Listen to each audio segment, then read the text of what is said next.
Joining me now is Tennessee Congressman, Chairman of the House Homeland Security Committee, Mark Green. Mr. Chairman, good to see you this morning. Thanks so much for joining us. Good to see you, Maria. Yeah, thanks for having me.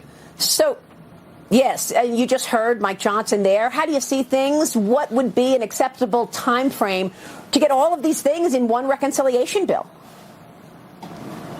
Well, the time frame that we've set as a goal is very arduous, and I think that's kind of how you do it. You know, you shoot for the sun, and you get to the moon. But I think it's probably going to be 3 months, maybe 4 at the most.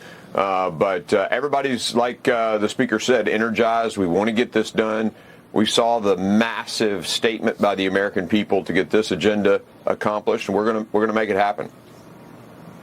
Absolutely. And now, of course, your plans for executing President Trump's agenda, running into a new disaster with the Los Angeles fires and the aid that is needed there. What is the number that you're expecting in terms of the aid? And will that come with promises to change policy in California?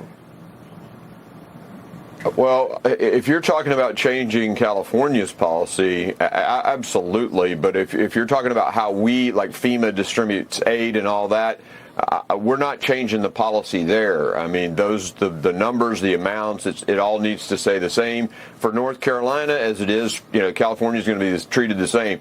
We're going to make sure FEMA is doing its job this time around, not like they treated the people in North Carolina, but the amounts, the monies, all that stuff's going to be equitably distributed between those two states. As far as California's policies, absolutely we're going to hold them accountable to some of the bad decisions, like on water and on their local fire. I mean, it's just ridiculous that the decisions of the state and local leaders have really amplified this problem. Let me take a look at the border, sir. Of course, you've been so focused on this danger around the failure to vet people coming in. A new caravan with more than 2,000 migrants set off from southern Mexico toward the United States this week.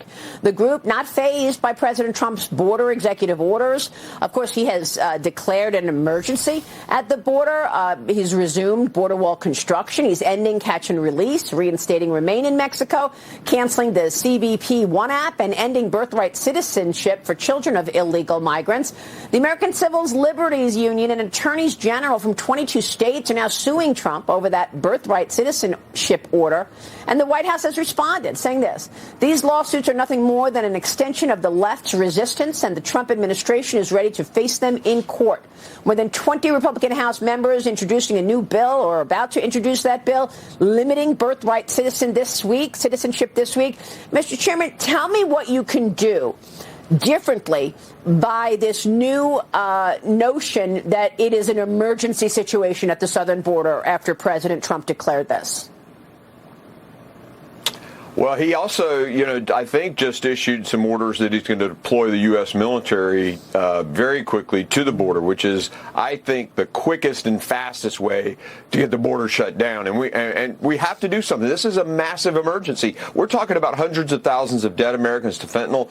Some of these criminal gangs that have metastasized across our country, cartels uniting with gangs in the United States to create this nexus that have killed Americans. I mean, this is a desperate situation. The fact that 50, 60,000 Chinese have come in here, military age, all of this is a massive national security threat. The fact that this last administration allowed this will go down in history as one of the worst things that's ever happened by a president in the history of the country, or really in the world. No nation sets about making their own destruction, but that's exactly what Joe Biden and the liberals have done, whether it's fires in Los Angeles or it's, crime going all over our city because of a wide open southern border. This president has said enough. The American people said enough. If liberals are pissed off at President Trump's policies, they're really pissed off at the American people, because they're the ones that said enough is enough, and they put Trump back in office. And this is exactly what President Trump needs to be doing.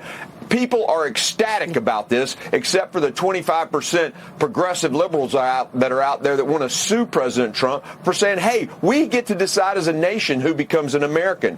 No country on the world just says, hey, if you're born here, it's ridiculous.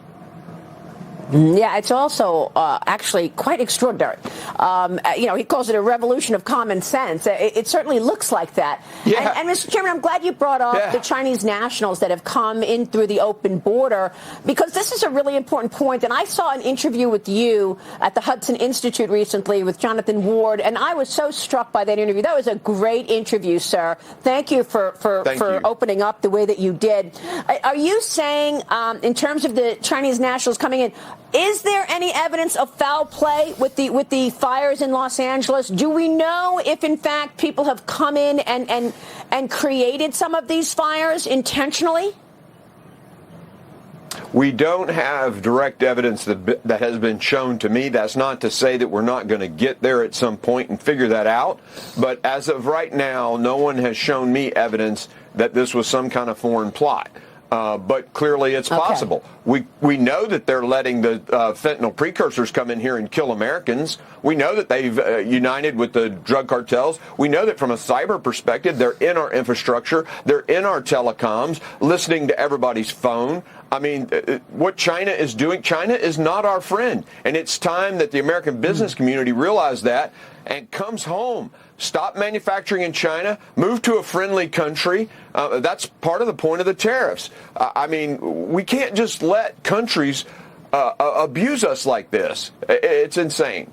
Yeah, I mean, it's a great point. Are you investigating this? Are you going to do an investigation of the origins of those fires?